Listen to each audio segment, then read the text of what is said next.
Hi, thanks for joining. Before we get started, please make sure you have liked and subscribed to the various publications that we're putting out there here on the podcast, as well as on YouTube, the written stuff on Substack, as well as the quick takes you can find on Threads and on Instagram.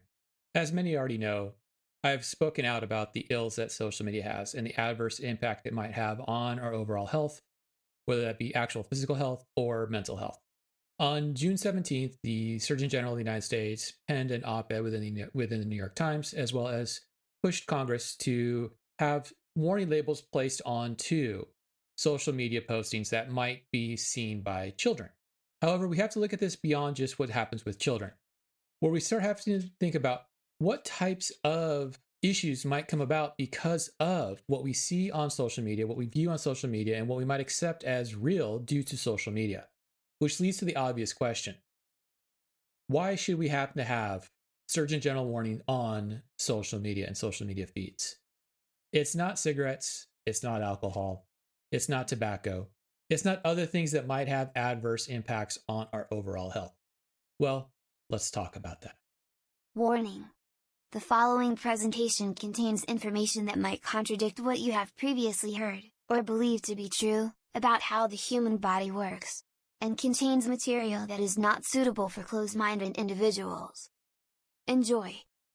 In this episode, we're going to revisit some of the topics that we have previously discussed relating to the ills of social media and why the Surgeon General came out with his insistence on a warning and a warning label as relates to social media and social media feeds. I'm going to try my best to put into the descriptor of the podcast timestamps so that for those of you that want to not revisit some of the previous talks, you can go ahead and fast forward through it, or so you understand when you can go back and look at some of the previous information that we've discussed as relates to social media feeds and why we might need to have a warning on some of the information that we get from social media. We're going to look at this in terms of basically three things here. We're going to look at it in terms of the call that the Surgeon General is making as relates to mental health issues. We're going to look at it in terms of the need to have warning labels as it relates to the information and more importantly, the misinformation and disinformation that gets disseminated across social media feeds.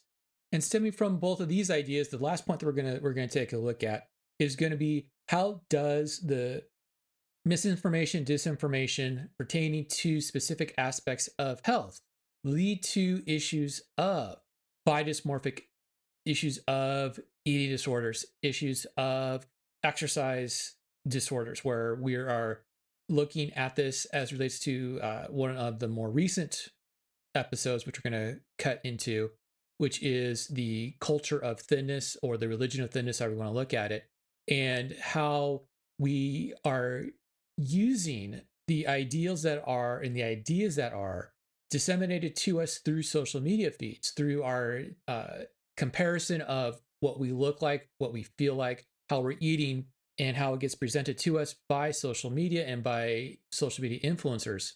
How does that information impact how I eat, how I exercise, and how does the eating and exercising that I do impact my mental health and my overall physical health? So that last point, I understand it's a little bit long-winded here. That last point is really the third point in here is how does social media impact my actual physical health? Because that's what we think about when we start thinking about, okay, what's the Surgeon General going to be mainly focused on, is focusing on that idea of physical health. And the idea of physical health comes into play in three key aspects as it relates to what's being disseminated to us on social media. One of those is the issue of public health awareness as relates to disease and disease transmissions. One of those is public health awareness as relates to non-communicable diseases. And when we start looking at those two issues, we have to look at how do we silo ourselves within our environment. And this is where we have to worry about the algorithms that dictate what information we are being presented, which is where having a warning on what's being presented can come into play. Something that where is can the information by itself be harmful to our overall health? And the answer is no. Information by itself is not harmful to our overall health. However, the way in which we utilize that information so as to formulate our worldview can be harmful to our health, particularly if it's going to lead to aberrant or abnormal behaviors or behaviors that can lead to injury, illness for myself, as well as those who I might have influence over. And that's the real key here within the idea about this warning is what does the words, what does the actions that are being seen on social media, being fed on social media, what do those actions have in terms of outcome, not on the person presenting the information, but on the person receiving the information and acting on that information? And that's the key here. What is happening on the action end of the information? And so let's work through these three points. And once again, I'm going to try to put timestamps into when we're going to revisit some of the previous discussions. And so let's start our discussion by looking at what was actually being presented to Congress, what was actually being said by the Surgeon General in terms of what is the effort that is being undertaken. And the principal effort that's being undertaken is the ubiquitous access that children, particularly young children, have to social media and social media feeds, and the influence that social media has over their worldviews as relates to both their mental health as well as their physical health. And what is the general premise that is being stipulated is that children under the age of 13 should be too young to join social apps, mainly because of poor development of the brain and the inability to disseminate what is real and what is imaginary, what is being presented in terms of the internet and the internet bias that could be there in terms of information being presented or worldview that's being presented. And I understand there's pushback in terms of, well, the parents should have the ability to choose what their children do or do not do. And I understand that. But the problem is that we have good acting parents, we have some not good acting parents within this, where we have to look at, okay, what is a general idea that we can all kind of agree upon in terms of actions? And when we start looking at, okay, what is the advisory being made? And the advisory being made is that we have to have some sort of warning to individuals that what they are seeing on social media may not be accurate. What they're seeing on social media may not be real. But at the same time, the social media that is being utilized by the children, utilized by the teens, utilized by the young adults, utilized by the old adults, have the same issues coming into play, which means that we have an inability to figure out, is what is being presented on social media real, or is what is being presented on social media fake? And by real and fake, I'm not talking about fiction versus nonfiction. I'm talking about perspectives. And when we start looking at perspectives, one of the things we have to look at is what type of information is the individual being constantly bombarded with. And when we start looking at what's coming out of the social media feeds as to what the Surgeon General is interested in trying to curtail, is the health risks that can come about, particularly the mental health risks that can come about due to the constant exposure of fictionalized real world experiences. And so this is where we have to think about what's being presented on social media as the based on a true story style of like movie, where yes, things are happening in real life, but what is being presented on social media is not real life. It's fictionalized real life. It's the quote unquote reality television, which isn't really reality. It's just not scripted, meaning that there's not lines that people are trying to memorize in the scenarios. The scenarios are scripted, but what comes out of those scenarios is completely ad lib. There's no actual script, which is why they've changed the verbiage around the reality shows to being non-scripted television as opposed to reality. But the problem is that if I am not mentally developed enough to recognize that what is being presented to me is a fictionalized, a based on a true story representation of real life, I'm going to expect that to be real life. And that can lead to increased levels of angst, increased levels of anxiety that may be part of the underlying reasons why we're starting to see increased amounts of mental health issues in younger and younger and younger individuals, in which the media feeds that are being presented present an idealized world that is edited. It's edited by the person projecting that social media feed. But the problem is that I don't see that editing. I don't see that conversion of what actually happened to what I actually see being presented to me. And if I'm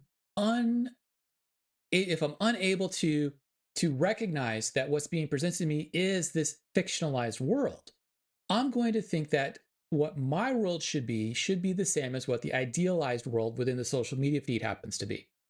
And when I have this dissociation, this disconnection between what I think my world should be and what's being presented to me as what the world should be, that disconnect between the two is where I start developing this level of anxiety, this disconnect in terms of what I think is true versus what is being presented to me as true.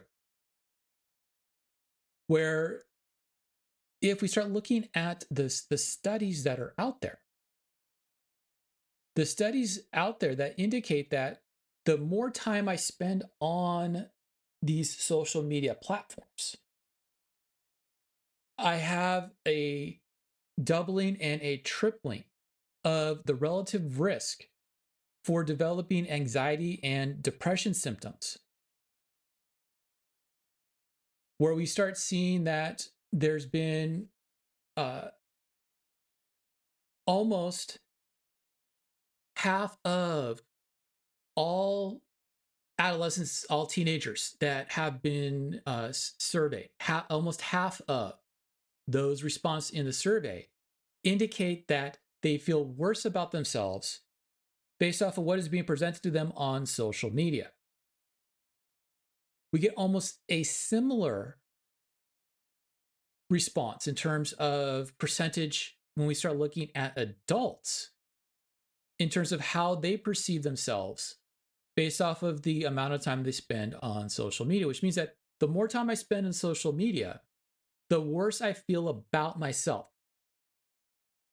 The climb in usage of social media has led to a paralleling.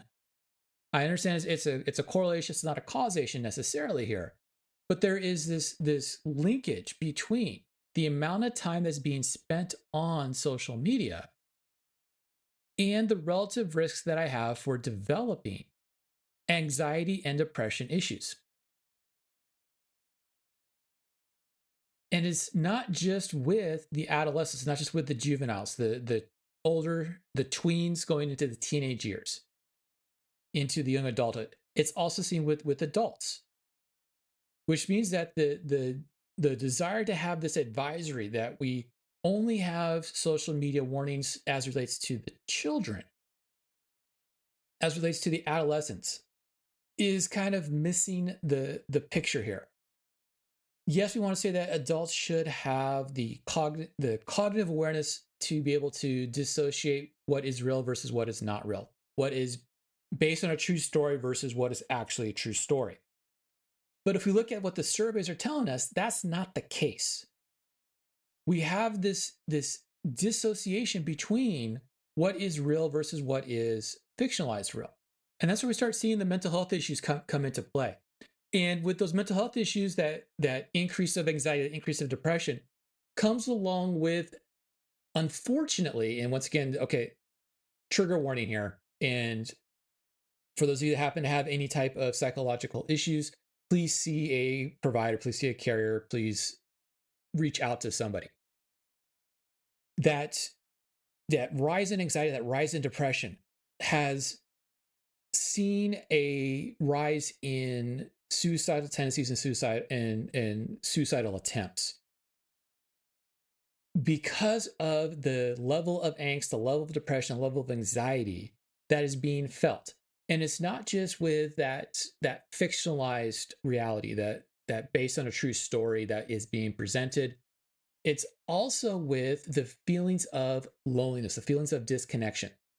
One of the things that is interesting that's come out over the last about 12 months or so in terms of social psychological research is that with increased bans on smartphones and smart devices in schools, is that there's been an increase in socialization in between the teenagers and a reduction in the senses of isolation of the teenagers. Which means that even though we think about this social media as being connected with each other, we're not actually connecting with each other. We're simply voyeurizing. We're watching others. And when you post something online and you think, oh, well, people will come out and watch it. And you look at the returns and you get 1 and you get 2 and you get zeros. And you think, oh, is anybody actually listening? Is anybody actually caring about what I'm doing, what my life is like? And you don't get any type of acknowledgement to what you are producing, what you are doing, because we see and we value not the interconnectedness, not the actual connection between humans, but the likes, the clicks, the connections that are made abstractly, as opposed to the connections that are made in reality, the IRLs, as is now kind of the vernacular, the in real life connections are not as valued as the online connections because we view, do people actually recognize what is being put out there as valuing me, the person? And that's where the anxiety and that's where the depression starts to come into play beyond just the inability to recognize that fictionalization of real life. And so when we start looking, okay, how can we actually combat this? One of the ways we can combat this is through understanding the risk that comes into play for using the device. As I would harp on with students when we were in class in lab, you don't have to look at the phone constantly. What was there when it binged, when it dinged, when it tweeted, when it did whatever sound it did, is going to be there after the valuation that you get from being recognized is going to be there if you just wait. It's the simple marshmallow test. It's the can I delay reward. And that goes into that valuation. The fact that can I resist the immediate temptation to get the reward center response? And if I'm not getting the reward center response, if I'm not getting that peripheral, hey, I value you. Hey, I like you. Hey, what you just did was amazing. If I don't get that, I don't get self-worth. And we don't value the interpersonal relationships the way in which we value the online relationships. And that's where that, once again, where we have to worry about that Surgeon General's warning and the need and necessity to warn people who still have developing prefrontal cortexes, that still have high likelihood of having abnormal reward center response firing, that in some cases lead to addictive behaviors, but in most cases lead to self-worth behaviors. That is, the evaluation of what I'm doing is of value, and if what I'm doing is of value, I become valuable through a transactional relationship. Because most of the relationships that we tend to form outside of immediate kinship relationships are slightly transactional. That transactional relationship, that formation of a relationship based off of valuation of what the person has to offer, either through interpersonal communication or through online communication or through posting of projects or of publications where we are the publisher of our lives. We get value from knowing that people are consuming what we are producing through the transactional relationship that we have. And if we're constantly trying to find that metric to trigger that reward center response, the reward center that says, hey, that's good. Hey, you're good. Keep doing what you're doing. You're going to get the value. You're going to continue to see the valuation of what you're producing, of what you are increasing. That evaluation, that internal evaluation, is where the anxiety, where the depression is coming into play. And once again, it's not just with the teens. It's not just with what the Surgeon General wants in terms of the warning. It's not just what Congress, for those of you who've been following this for, feels like a decade now, in terms of constantly bringing in all of the social media people, all of the people who I don't want to ramble off here because I don't remember all of them. I don't want to leave anybody out, but all of the CEOs from all of the social media, all of the quote unquote big tech CEOs that constantly get brought up to Congress and say, hey, you need to do this. Hey, you need to do that in order to safeguard our children from the ills of social media. It's not just the children. It's not just the children. It's not just the children because we have the same type of reward center responses that we are trying to get from juveniles through adolescence into adulthood, even into older adults, because we're trying to get that value from the interactions that we have. And because we are seeing ourselves, and because we see others and we see what other people are doing through their publications on social media, where it's not just that once a year letter that we used to get from friends and family about, hey, this is what we did this year. We see it constantly. And if we're not meeting the demands, we're not meeting the expectations based off of what we see other people are doing, we start to devalue ourselves. And if we are putting stuff out into the ether of the universe through the internet, and we're not seeing value coming back to us, it leads to depression. It leads to depression. And when you don't see that if you don't see the support that you feel like you should be getting, that depression is what's going to lead to the increase in suicidal thoughts and the increase in suicidal tendencies. And for anybody that has that feeling, reach out to someone. You can reach out to us. Recognize that you have value for who you are, regardless of what you might see as the evaluation. That's where one of the things that I like to use, and I'm not someone who just kind of throws it around, where we use the word appreciate you. And one of the things that I noticed recently is that people will say appreciate you as opposed to thank you. And some people will mean it, some people won't mean it. And understanding that delineation between who's meaning the fact that they actually appreciate you versus who's just kind of throwing it as a statement, kind of like, hey, how you doing, when someone says hi, where they're not really meaning the fact that they appreciate, just like they don't really mean to question how you're doing. But that's the gist of why we have to worry about the mental health side of this, the mental health aspect of that social media, and why we might need that Surgeon General warning on the social media feeds.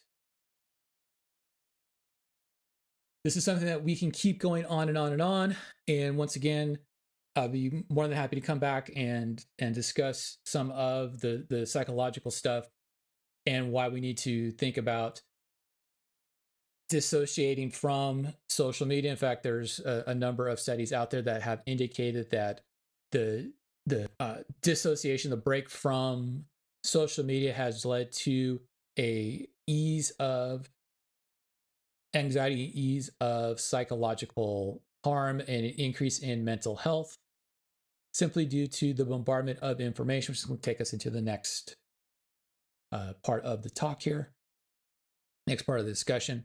which is the misinformation, disinformation that we get bombarded with all the time on social media. And it kind of goes into that aspect of what is real versus what is fake, and the idea that I have the right to say whatever I want to say, and my opinion is just as valid as someone's factual information. And that's the thing we start looking at science and health and all of the aspects of all of the topics we've been covering on the talk here, as well as within the YouTube videos and on the Substack. We have to base everything that we're going to present off of facts. When we choose not to base off of facts, but based off of opinions, we have to remember that everybody has opinions. And having an opinion is great. But just because you have an opinion doesn't mean I have to agree with your opinion. It's one of the things that narcissists and egotists don't understand. If I question your opinion, I'm questioning your opinion. If you have facts to back up your opinion, if the basis of your opinion is factual, present the facts. Allow me to analyze those facts, and if the facts line up through inductive and deductive reasoning to lead me to the same conclusion that you have in your opinion, then we can agree. If, on the other hand, if my logical processing takes me away from your opinion, that means that the facts don't back up your opinion. And this is where we have to start looking at how am I formulating my opinions. And one of the things that we see too often in a lot of the social media feeds, which is why we need to have another kind of Surgeon General's warning, is on misinformation and disinformation, which is going to take us back to a previous episode looking at why we need to be kind of leery about believing the social media influencers. There are billions of tips and suggestions that have been hashtagged within the social media feeds over the last few years. And it would take us billions of hours to go through each one of those various types of presentations as relates to the suggestions that are, this is how to be healthy, this is what you should do or should not do, this is what needs to be avoided, this is what needs to be accentuated within your life in order to be healthy. I think it's better to take a look at, okay, who is actually presenting this information? What are qualifications that we see? And out of all of the various platforms that we follow, the most often advised materials, the most often advised suggestions, the most often advised recommendations for what nutrition you should have, what exercise you should do, what supplements are necessary, what additive is needed to be consumed or needed to be avoided, tends to come from non-qualified individuals. These are individuals that do not have degrees, do not have certifications, do not have any type of standing in their field of recommendations. That is, we're getting recommendations, we're getting trends that are being established by people who don't have standing to make the suggestions that they are making.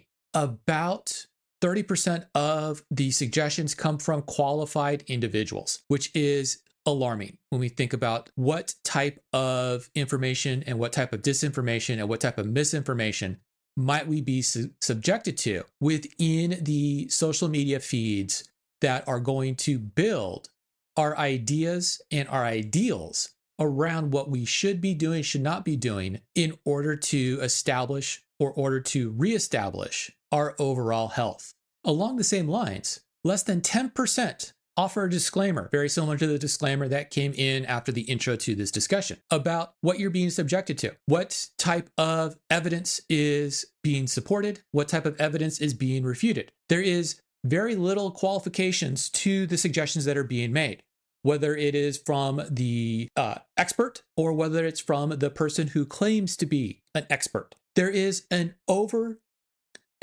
on physique. There's an overemphasis on body image within the presentations that are being made within the social media. There are a number of these publications that are focused not on information, not on disinformation, but on selling products. somewhere in the neighborhood of about 10% off of survey data, are promoting some sort of product. Most of the presentations that we see are going to encourage some sort of, or in some part encourage, self-diagnosis and self-treatment, with the understanding that it is your body. You should know what you are doing. Most of the advice that we see is coming from people with lack of qualifications that can accentuate health issues that someone has because they're being advised to self-diagnose and self-treat. The overexposure of content skews what we understand to be health and what we understand to be healthy. There is a viral epidemic of misinformation as it relates to nutrition and nutritional supplements necessary to quote, maintain balanced hormones, to quote, maintain healthy immunity, to quote, assist with sleep. There are a number that are following. There are various trends out there that can lead to consumption of foods that are known to be toxic when taken in high amounts. There are trends that are not new that we have unfortunately had exposure to since the early 2000s based off of Hollywood personalities. We're being pitched information from people who may not have the knowledge to pitch that information, providing their individual statements, their wantingness to have this sort of product be the best thing you can do for your health, but is simply being promoted in an effort to allow that Hollywood personality to make money, a trend that has expanded so that the mom at home or the dad at home or the teenager at home now has the same platform that these Hollywood stars had in terms of trying to pitch distinct products under the guise of trying to make a buck in order to sell a product to the viewer. There are dangerous eating trends that come about that have very little scientific backing to what is being presented. Not only is there very little scientific evidence backing what is being presented, a lot of what is being purported as coming from the various diets that are being presented, a lot of the claims of benefit are actually refuted within the scientific literature. Not only are they refuted, they've been shown to have deleterious health effects if followed for prolonged periods of time. When we start looking at recommendations being made, the presentation of information establishes and emphasizes that lead to poor goal setting and the aversion in the long term to exercise, to physical activity, and to nutrition that can promote healthiness because of adverse effects they get that come from poorly developed and misguided nutritional programs and exercise regimens. It's important to actually point out a few of the various viral trends that fit into this highly deleterious effect on overall health. And so I'm going to name just a few of the trends here. Kind of prominent trends that we have seen over the last few years take off include things like the water talk movement, include things like the what I eat in a day videos, things like the lettuce water and the drinking of chlorophyll,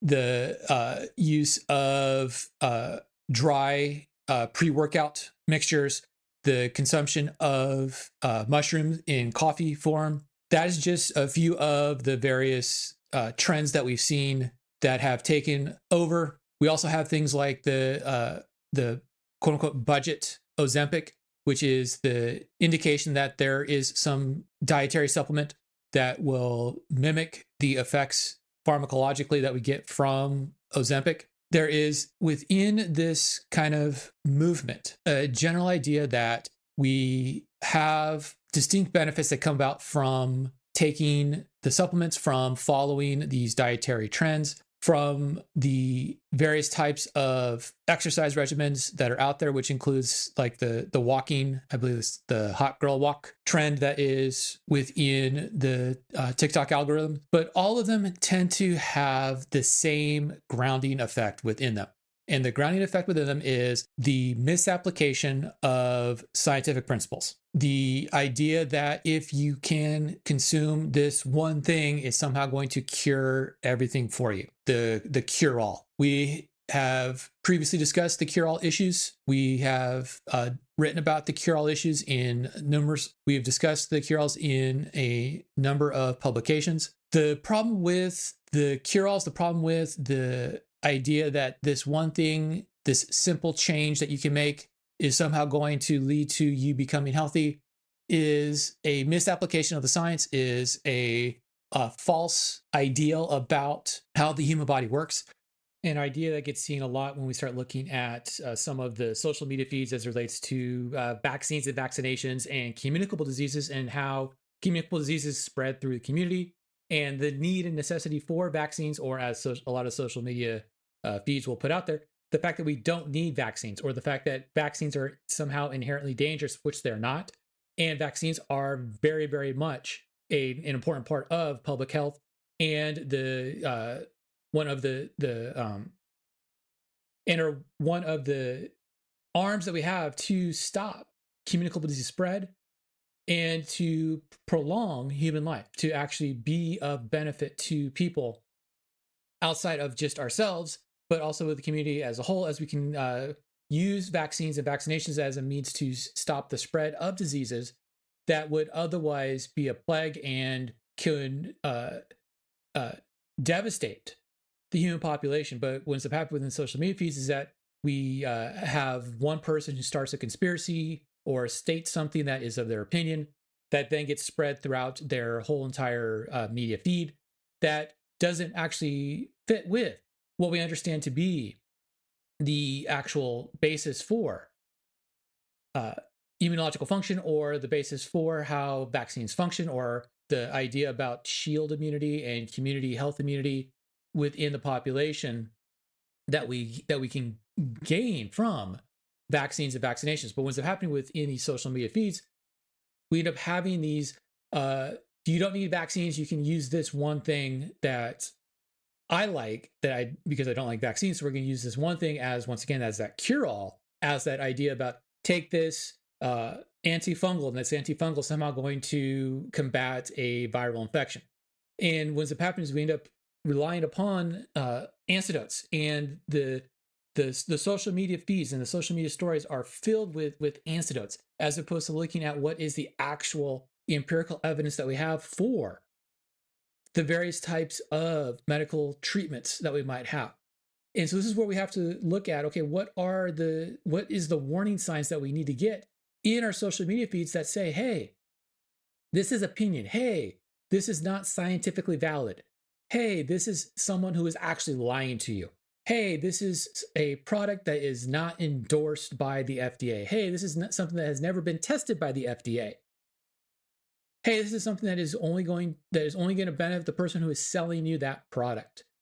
That's what we need to have a warning label for. We do see warning labels on some of these products and some of these supplemental products, but we don't see it in the videos. We don't see it in the social media feeds. We don't see it in the avenues where it's being marketed to us, outside of what we might see in true advertisements, where the companies have to put in these warning labels, where we have to understand what is true, what is false, what is actual factual in terms of the responses that we should see from the products that are being sold to us.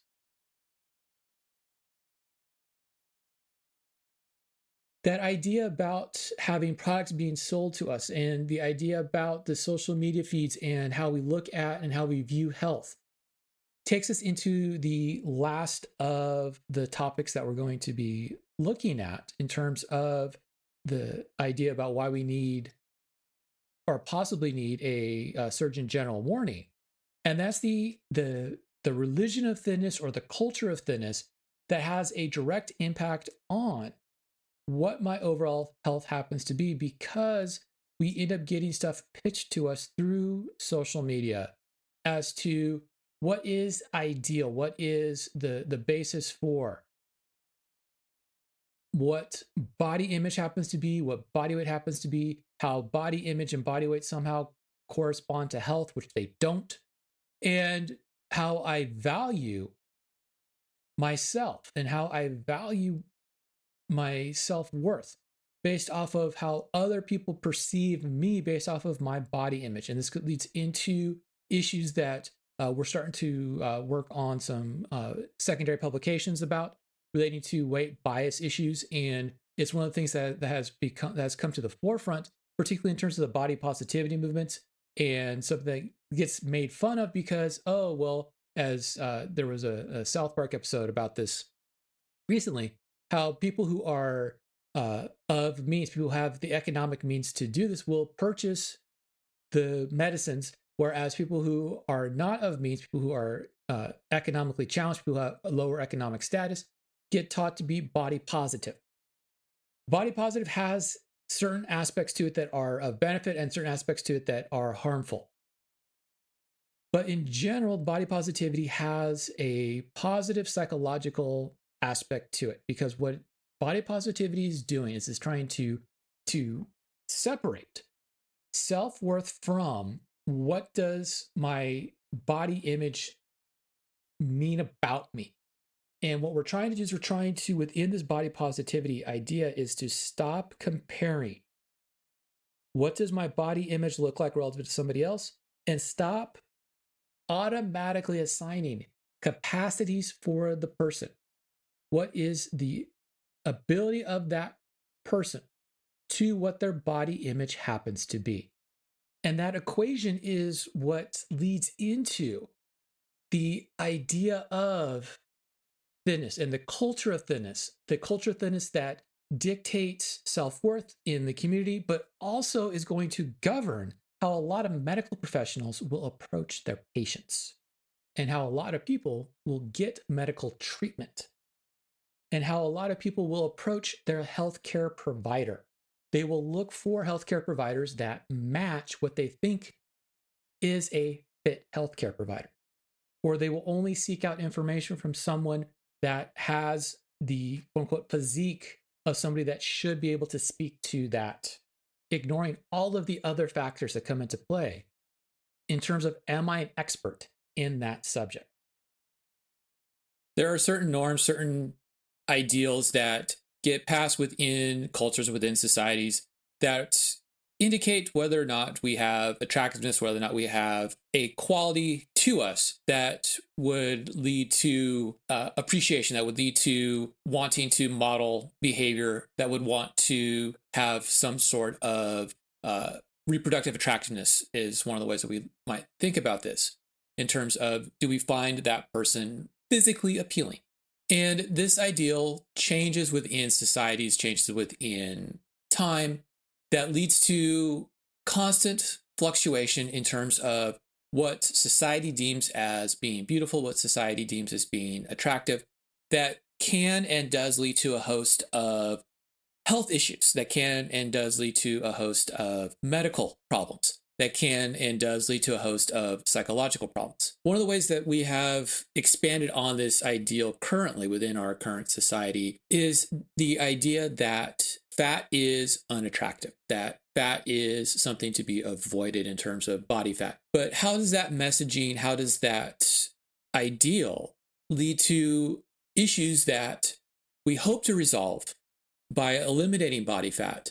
How does that cause health issues to come about? Is the ideals of thinness, is the culture of thinness ruining our health? When we start looking at how the culture and our society approaches body image and the way in which we present ourselves, there is a sense that we have a culture of thinness, a idea where praise the thin and kind of ridicule the thick. And there's a host of issues that can come about from this idea, even though we state that we're more aware of the fact that body image is not the ideals of health, that are not the ideals of beauty, where we're still beholden to a cultural ideal about what thin means and about what thick means.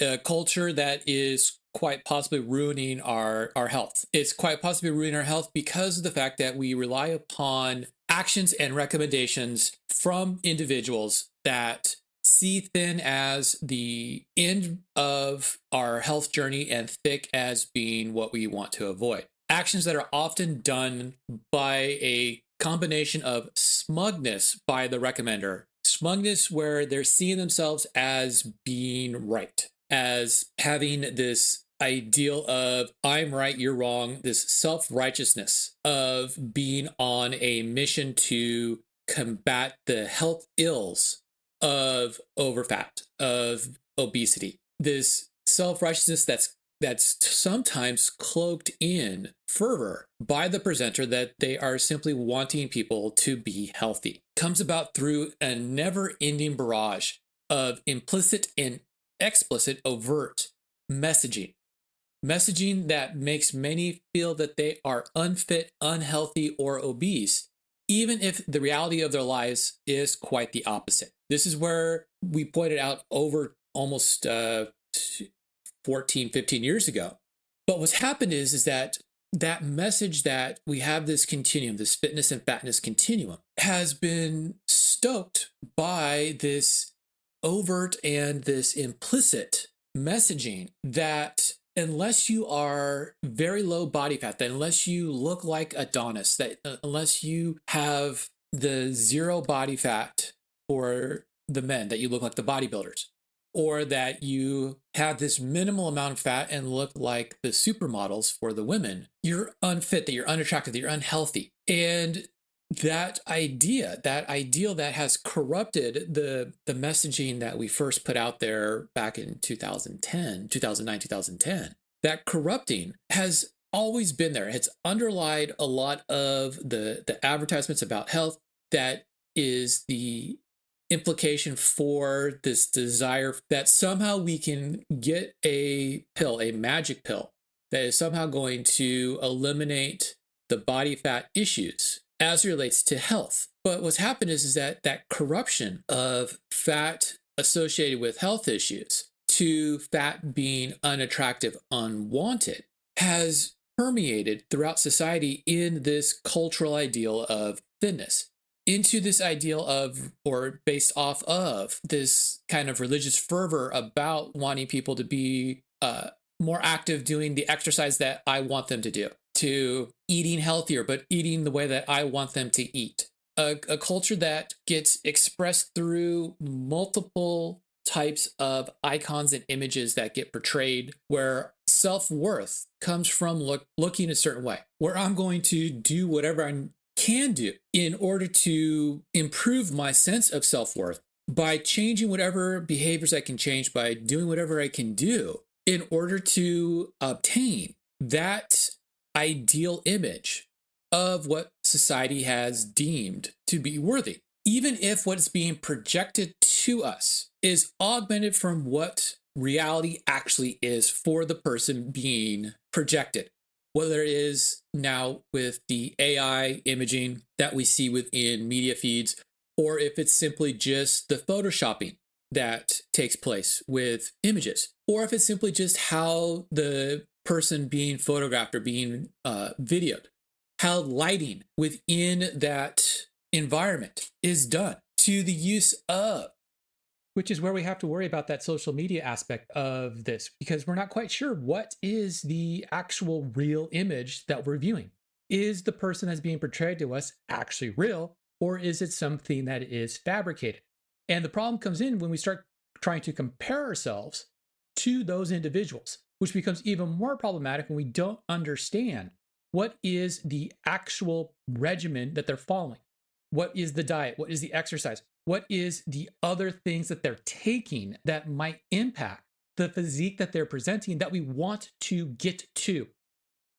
Pharmaceutical agents, to the use of cosmetic surgery, augmentations in such a way that it's sometimes very difficult to figure out what is real and what is artificial, what is augmented reality, when it comes to what is being portrayed as the socially deemed or culturally deemed appropriate body image for the individual. When we can't differentiate between fake and real, it becomes very hard to understand what is the appropriate behaviors to undertake in order to be healthy. And this is where we get lost in the discussion as to what is healthy versus what is body image. And that inability to differentiate between the two leads to hosts of issues. The augmentation that we see in these displays in media, we readily acknowledge that we get a false sense of ideals by looking at these augmented icons, by looking at these augmented images. They give us a false sense of what to focus on within diet and within exercise, where we lack awareness as to the normal curve for the population and the fact that everybody's going to fall somewhere on that normal curve, that everybody's going to have different genetic components, different hormonal components, different environmental cues, different social cues, different psychological cues as to what they're willing to do and what they're willing not to do in terms of behaviors. The ideal about that self-motivated, self-selected, self-monitored behavior, allowing for long-term follow-through on diet and exercise. But at the same time, the images and the icons that stimulate our actions and our responses, both internally and externally, towards ourselves and towards others, is going to determine how we respond and what we do based off of whether or not we fit into the image of what is socially accepted as appropriate body image, what is thin, the culturally inspired and culturally accepted actions, the culturally inspired and culturally accepted responses that we have for both diets as well as exercise that is necessary for us to achieve the weight loss that we think we have to achieve in order to obtain the conditionally accepted ideal for beauty. And it's the conditionally accepted ideal for beauty that we mistake as the conditionally accepted ideal for health.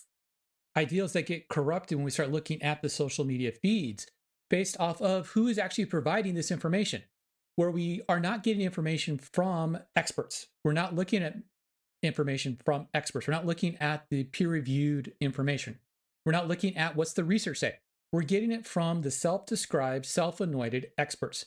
The people who, because they have a media feed, because they get self-worth, because people are following them on, because they happen to be celebrities, because they're being followed on social media.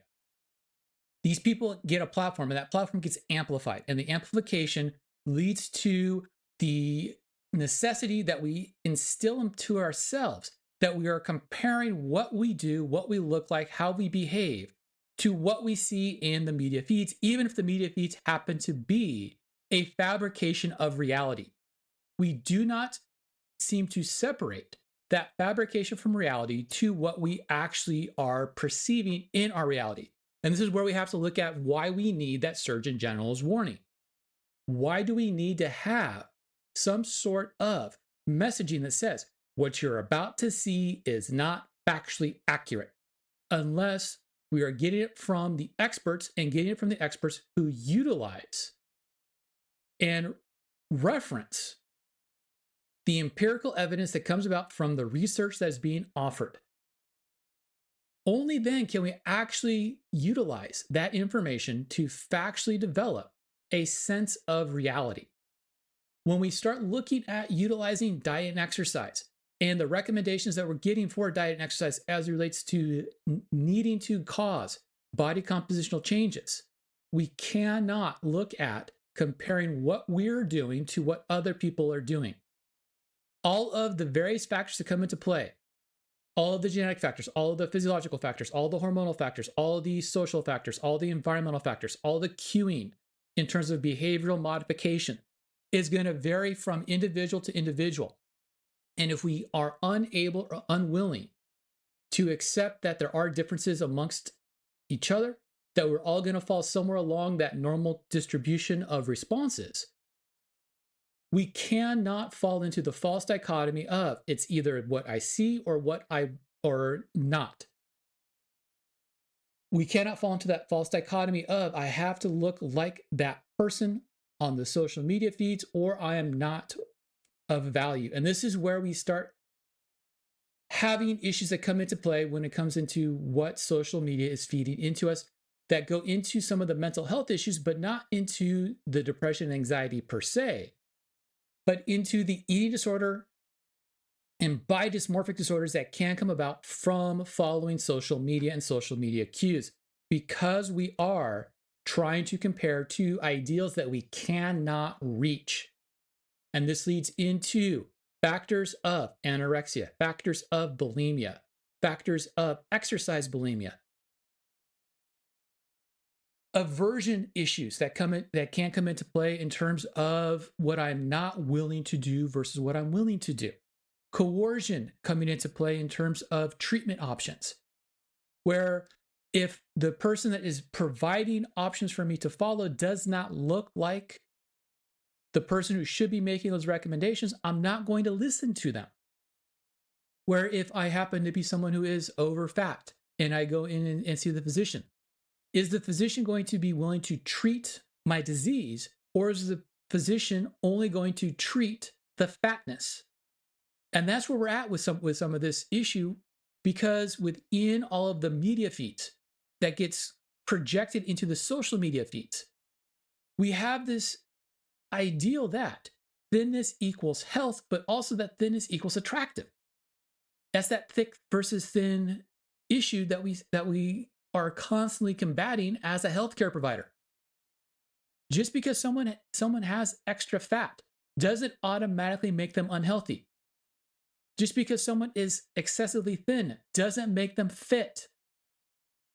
We have to get rid of this ideal about body weight, body image being the image of fitness.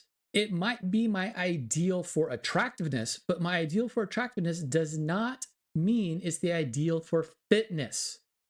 It's these ideals that go into a lot of the media feeds and the social media feeds that we see in terms of the things that people are pitching for us to use or pitching for us to purchase. Ideals that come from the advertisements that we see about how we need to, quote, lose inches, that we can somehow take a pill or a drug that will, quote, melt the fat away. That we have people who propagate unscientific ideals that you can specifically lose weight in specific areas of the body. That we see our social media feeds inundated with the anecdotes, with the tales of individuals about this is how I was able to quickly lose the unwanted weight. Which goes back to that idea of comparison and the fact that if I'm trying to do something for the first time, I'm going to see rapid results. However, if it's something that I'm habituated to, if it's something I'm constantly doing, I'm not going to see very rapid results. Along with that, we're going to see a continuum of results where some people will respond very quickly, some people respond very slowly, where if we look at it across the whole entire population, it usually takes 4 to 8 weeks before we start seeing actual body composition results, actual performance changes from diet and from exercise as it relates to changing body image if we're looking at this as a means to reach that ideal of thinness that we need within the culture. That ideal that leads to the anorexic behavior, that leads to the exercise bulimic behavior, because we're not getting the rapid results that were promised to us in the advertisements in the social media feed by the self-proclaimed experts that don't understand the physiology of why responses happen the way in which responses happen, that do not read the scientific journals, that do not read the scientific reports, that don't go and speak at conferences, that don't go and listen to the conferences, that are unaware of why certain responses happen the way the responses happen.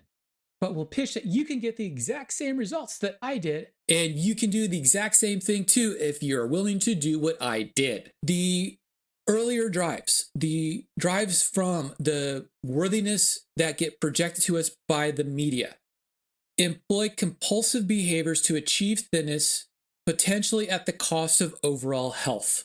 At the same time, social media ideas, the anecdotes ideas, act as drivers for many people who don't express the culturally accepted ideals of thin, to see fitness centers as places to avoid, to see distinct behaviors as behaviors to avoid, avoidance behaviors that lead to increased sedentary behaviors, that lead to more anti-health, or just more appropriately, less pro-health behavioral use. We start using less pro-health behaviors because of avoidance patterns, because we are not socially accepted based solely on our body image. There are aspects of our culture that have led to multiple discussions and a host of discourse among health professionals and among researchers, particularly researchers that look at weight control, that suggests that there is something more being negotiated in the pursuit, in the quest for thinness, that leads to subcultural movements within the culture of thinness, that makes thinness a religious obligation more than simply a cultural underpinning.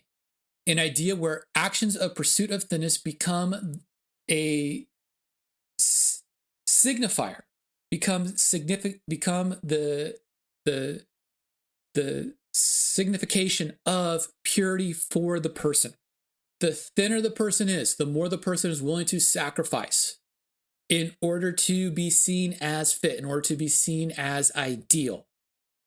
The purer that individual becomes, the more saintly that individual becomes within that religious obligation towards the cultural underpinnings of thinness.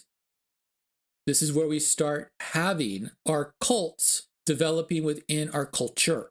Cults that get amplified across the social media feeds. Now, within that social media feed, there is something that has become apparent, and it's become apparent to the medical researchers, which is that this ideal of thinness is not just a female issue.